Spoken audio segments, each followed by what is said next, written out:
What show? The Whitey Show, the Whitey Show.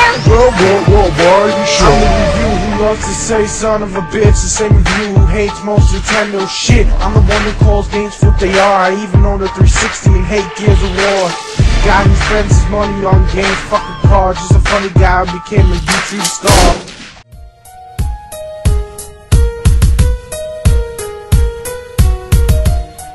Brave's story starts off not bad. You go back in Brave's memories because he's already older. He's telling the village people what he's done, and you go back and you find out how he's become what he is today. He has to stop a huge demon from destroying the camp and his camp and his people, and basically he has to go find certain treasures and this one guy who will be able to stop him or teach him how to stop the demon. And it's not the greatest story, but it does the job. It has some pretty good voice acting.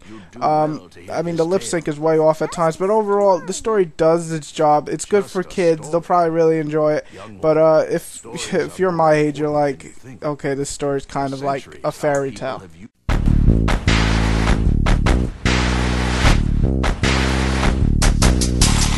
Oh man, the graphics. Well, let me say this. I do like the design. I think it's actually pretty cool. And the environments aren't bad either. But the actual power of the graphics are weak. I mean, weak. I mean, like, Dreamcast weak. I mean, it's actual block fingers and block eyes.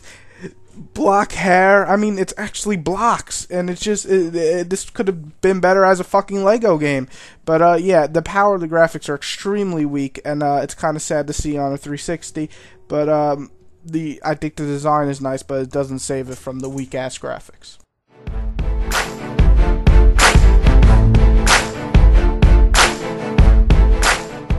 Okay, so this gameplay here is an adventure platformer, and that's basically it. It's an adventure game, so you go throughout this world that you're in, Brave's world, and you explore, you find gems or certain key pieces to unlock and progress through the story, but overall, you don't do much but kill enemies over and over again with either a stick or an axe or a bow, and you do a lot of platforming like climbing trees, climbing mountains, and so on. It's not that fun.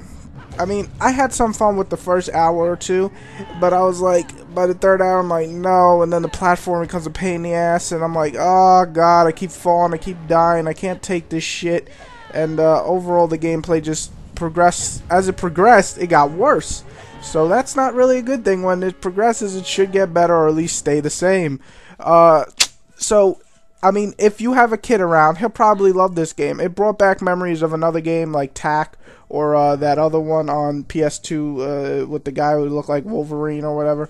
But it's no Jak and Daxter or Mario. The game is just not very fun. The platforming is definitely not the greatest. The gameplay feels old after a while. It's definitely an outdated game.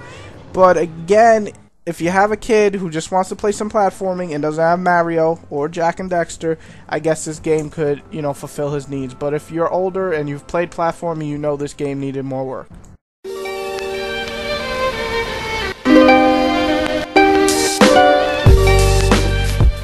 When I review games, most people know I'm fair in every game. I try to be anyway. I try to get the facts out, I try to give my opinions on those.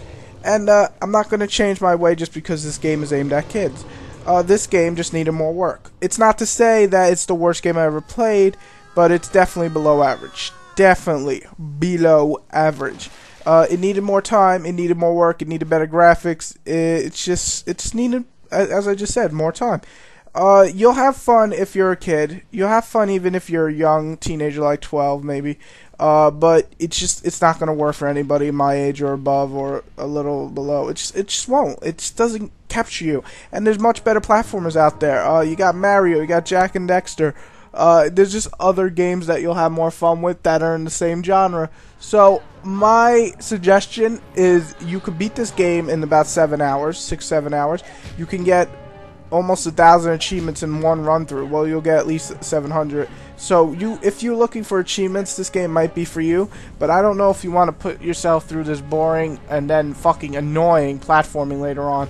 So it's up to you in the end. But I would suggest just passing on it unless you have a little kid who wants to play some platforming.